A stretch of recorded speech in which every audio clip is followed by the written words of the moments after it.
Assalamualaikum warahmatullahi wabarakatuh. Bertemu lagi dengan saya Yudi Aritman dalam pembelajaran PPKN dengan materi menumbuhkan kesadaran terhadap Undang-Undang Dasar Negara Republik Indonesia tahun 1945. Jadi ini adalah materi pada buah. Oke, kita mulai saja.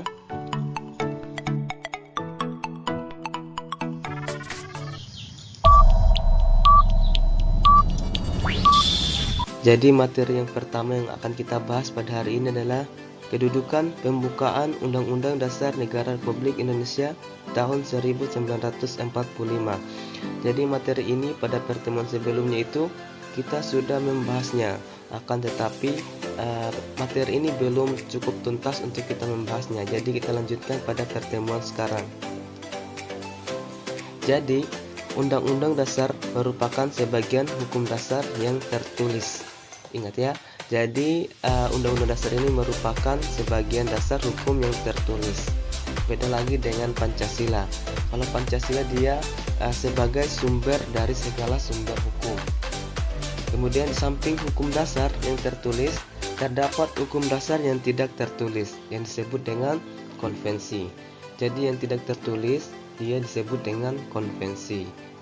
Kemudian sebagai hukum dasar, Undang-Undang Dasar Negara Republik Indonesia tahun 1945 merupakan sumber hukum bagi peraturan perundang-undangan. Jadi karena Undang-Undang Dasar ini dia berkedudukan sebagai hukum dasar, maka dia posisinya itu sebagai atau kedudukannya itu sebagai sumber hukum bagi peraturan perundang-undangan dan merupakan hukum tertinggi dalam peraturan atau dalam tata urutan peraturan perundang-undangan. Jadi kalau di susunan tata urutan peraturan perundang itu Undang-Undang Dasar 1945 ini dia berkedudukan sebagai urutan yang paling tertinggi. Lanjut, pembukaan memiliki hubungan yang erat dengan proklamasi kemerdekaan. Pembukaan juga memuat kaidah-kaidah yang fundamental bagi penyelenggaraan negara. Itulah kedudukan dari pembukaan Undang-Undang Dasar Negara Republik Indonesia tahun 1945, yaitu sebagai kaidah-kaidah yang fundamental bagi penyelenggaraan negara. Kemudian pembukaan merupakan bagian yang tidak dapat terpisahkan dari Undang-Undang Dasar Negara Republik Indonesia. Itulah nanti sebentar kita akan jelaskan hubungan dari pembukaan Undang-Undang Dasar sama proklamasi kemerdekaan. Akan tetapi kalian harus ingat di sini itu yang huruf-huruf yang warna kuning itu adalah merupakan hal-hal yang terpenting.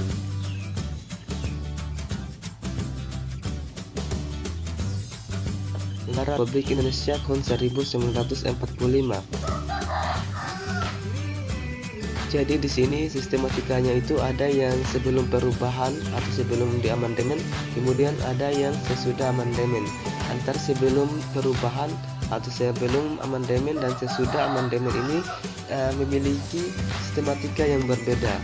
Seperti yang pertama, kalau sebelum dia terdiri atas 3, yang pertama ada pembukaan, kemudian ada batang tubuh atau pasal-pasal, dan yang ketiga ada penjelasan. Sedangkan sistematika Undang-Undang Dasar 1945 ini sesudah amandemen dia tinggal 2, yang pertama pembukaan dan yang kedua adalah batang tubuh. Sedangkan penjelasannya seperti yang sebelum perubahan itu di sini sudah dihilangkan, sudah dimasukkan pada batang tubuh atau papasan. Kemudian lanjut lagi materi yang kedua yaitu hubungan pembukaan Undang-Undang Dasar 1945 dan proklamasi kemerdekaan. Apa hubungannya? Oke, kita langsung saja. Ini ada gambar dari gambar proklamasi kemerdekaan. Jadi ini adalah hasil ketikan dari Sayuti Melik, naskah proklamasi, dan sebelumnya ditulis tangan oleh Insinyur Soekarno. Kemudian ini ada Undang-Undang Dasar teks pembukaan Undang-Undang Dasar 1945. Di situ ada pembukaan Undang-Undang Dasar ini terdiri atas 4 alinea. Oke lah. Jadi hubungannya itu, hubungan proklamasi dan pembukaan Undang-Undang Dasar Republik Indonesia tahun 1945 dapat diamati dari isi kedua naskah tersebut. Oke, saya ulangi. Jadi hubungan proklamasi dan pembukaan Undang-Undang Dasar Negara Republik Indonesia tahun 1945 dapat diamati dari isi kedua naskah tersebut. Selain itu, pembukaan merupakan amanat dari proklamasi kemerdekaan. Jadi pembukaan ini merupakan amanat atau pesan yang akan disampaikan dari proklamasi kemerdekaan. Kemudian hubungannya itu yang pertama adalah pembukaan Undang-Undang Dasar 1945 tidak lain adalah penuangan jiwa proklamasi, yaitu jiwa Pancasila. Sedangkan hubungannya yang kedua adalah pembukaan Undang-Undang Dasar 1945 merupakan uraian terperinci cita-cita luhur proklamasi kemerdekaan tanggal 17 Agustus 1945. Itulah ada dua hubungan antara pembukaan dan proklamasi. Ada penuangan jiwa, kemudian ada uraian terperinci dari cita-cita proklamasi. Kemudian yang ketiga,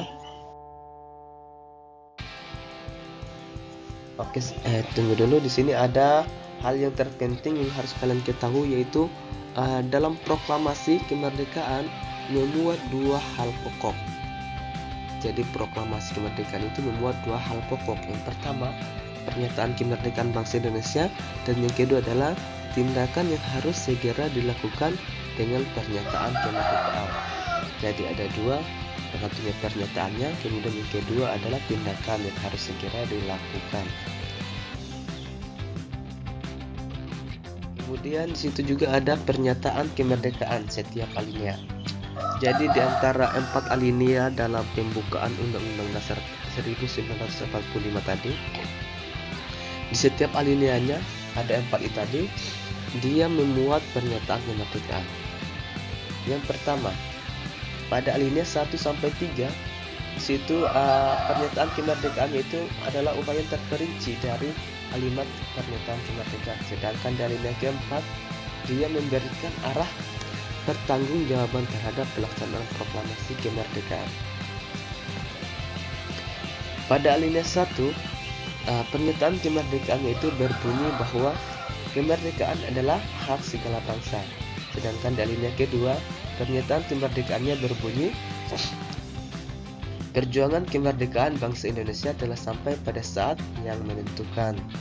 Dan alinea ketiga, pernyataan kemerdekaan itu berbunyi bahwa dengan menyatakan dengan ini kemerdekaannya. Sedangkan di alinea keempat, dia hanya memberikan arah pertanggungjawaban.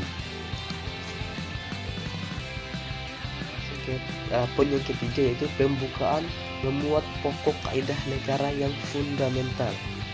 Oke, jadi negara yang fundamental artinya di sini pembukaan Undang-Undang Dasar ini dia memuat pokok-pokok yang paling dasar atau yang fundamental.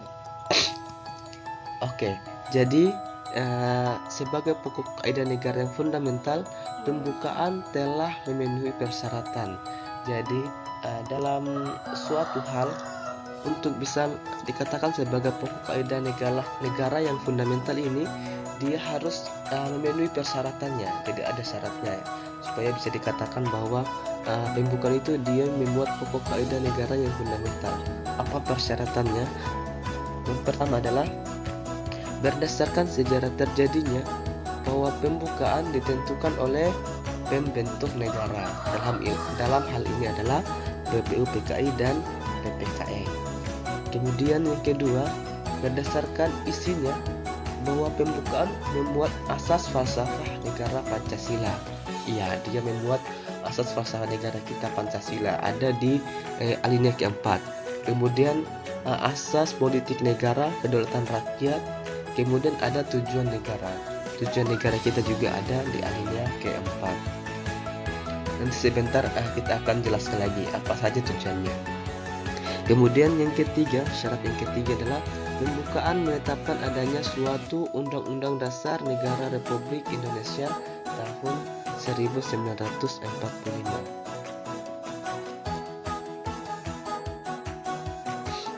Kemudian pokok kaidah negara fundamental ini dalam hukum mempunyai hakikat dan kedudukan yang tetap, kuat, dan tidak berubah bagi negara yang telah dibentuk. Berarti dalam hal ini, secara hukum, pembukaan sebagai pokok kaidah yang fundamental hanya dapat diubah atau diganti oleh pembentuk negara pada saat negara dibentuk. Berarti karena pembentuk negara ini semua sudah meninggal, berarti di sini pembukaan undang-undang dasar ini tidak lagi dapat diubah oleh siapapun. Artinya kedudukannya tetap, kuat, dan tidak dapat berubah.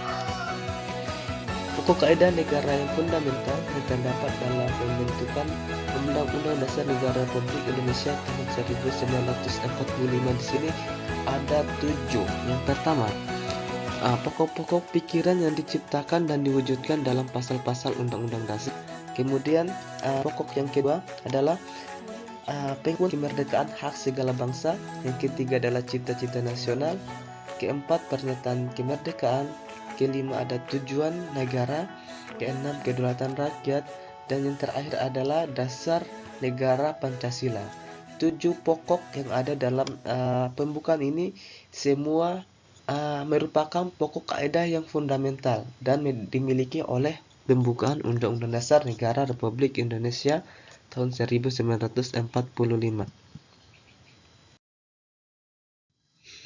Kemudian Undang-Undang Dasar Negara Republik Indonesia tahun 1945 disusun dalam masa revolusi, artinya dalam masa perjuangan bangsa Indonesia, masa detik-detik Indonesia untuk merdeka. Tetapi nilai-nilai yang terkandung dalam pembukaan Undang-Undang Dasar Negara Republik Indonesia tahun 1945 adalah nilai-nilai yang luhur, universal, dan lestari.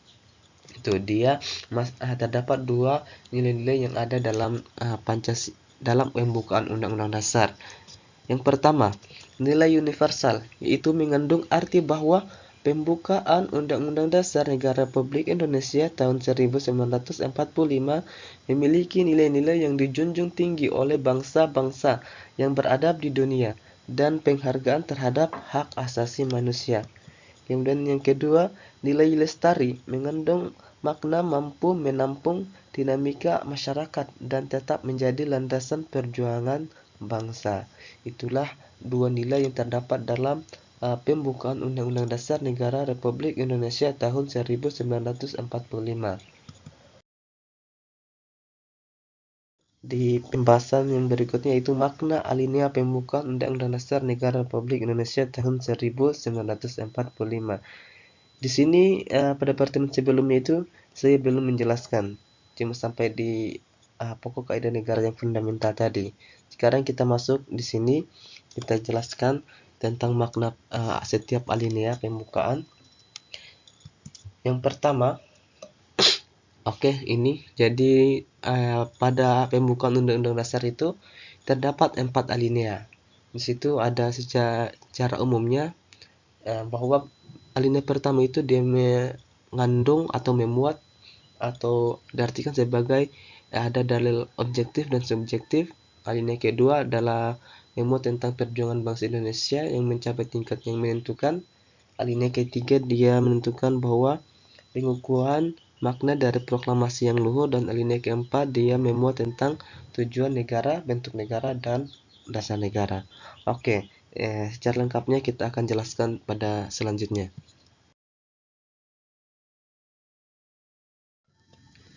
Kita mulai dari alinea pertama. Alinea pertama pembukaan Undang-Undang Dasar Negara Republik Indonesia tahun 1945 menunjukkan keteguhan dan tekad bangsa Indonesia untuk menegakkan kemerdekaan dan menentang penjajahan. Itu ya, seperti yang sesuai dengan bunyinya bahwa sesungguhnya kemerdekaan itu ialah hak segala bangsa, dan oleh sebab itu maka penjajahan di atas dunia harus dihapuskan. Itulah makna dari alinea pertama. Jadi alinea pertama ini dia seperti yang dijelaskan sebelumnya itu dia memuat dalil objektif dan subjektif. Apa itu dalil objektif? Yaitu bahwa penjajahan di atas dunia harus dihapuskan karena tidak sesuai dengan peri kemanusiaan dan peri keadilan, dan perjuangan kemerdekaan merupakan hak asasi semua bangsa di dunia. Kemudian dalil subjektifnya mengandung arti bahwa aspirasi bangsa Indonesia untuk melepaskan diri dari penjajahan. Jadi dalam alinea pertama ini dia lebih kepada cara bagaimana bangsa Indonesia itu untuk bisa merdeka dan bisa melepaskan diri dari penjajahan. Itu arti dari dalil objektif dan dalil subjektif. Selanjutnya alinea kedua. Pada alinea kedua ini dia menunjukkan bahwa adanya ketetapan dan ketajaman penilaian bangsa Indonesia. Bagaimana ketetapan dan ketajamannya? Yang pertama, bahwa perjuangan bangsa Indonesia telah mencapai tingkat yang menentukan. Kemudian yang kedua, bahwa momentum yang telah dicapai harus dimanfaatkan untuk menyatakan kemerdekaan. Jadi di sini pada alinea kedua ini adanya momentum, kemudian adanya momentum yang harus dimanfaatkan bangsa Indonesia itu untuk menyatakan kemerdekaannya. Kemudian yang ketiga adalah kemerdekaan harus diisi dengan mewujudkan negara Indonesia yang merdeka, bersatu, berdaulat, adil, dan makmur. Kemudian makna yang ketiga ini karena sudah ada momentumnya, momentum sehingga Indonesia itu harus betul-betul mewujudkannya kemerdekaan tersebut dengan sesuai dengan cita-cita yang akan dibawa oleh semua negara. Jadi cita-cita negara Indonesia di sini adalah merdeka, bersatu, berdaulat, adil, dan makmur. Jadi cita-cita negara Indonesia berada pada alinea kedua. Itu ya. Cita-cita negara Indonesia atau cita-cita nasional itu berada di alinea kedua yang berbunyi merdeka, bersatu, berdaulat, adil, dan makmur. Lanjut. Kemudian negara yang merdeka berarti negara yang terbebas dari penjajahan bangsa lain. Itu artinya merdeka. Sedangkan yang bersatu artinya menghendaki bangsa Indonesia bersatu dalam negara kesatuan, bukan bentuk negara yang lain. Artinya berarti Indonesia ini dia bersatu dalam bentuk kesatuan.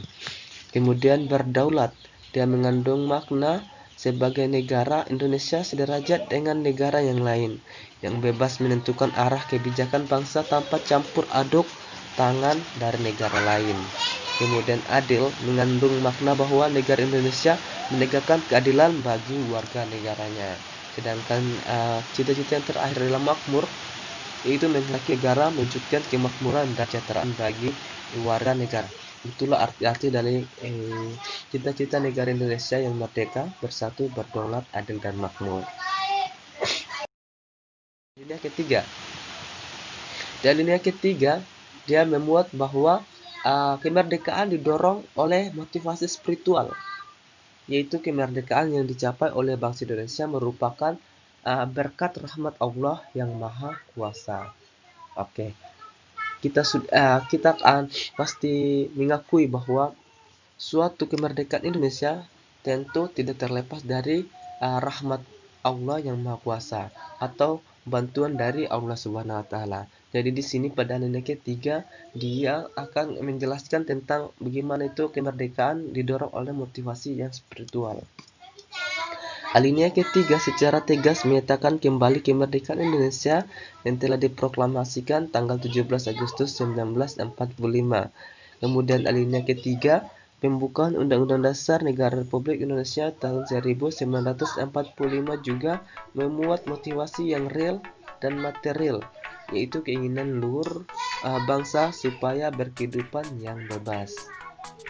Kemudian alinea ketiga mempertegas pengakuan dan kepercayaan bahwa bangsa Indonesia terhadap Tuhan Yang Maha Esa.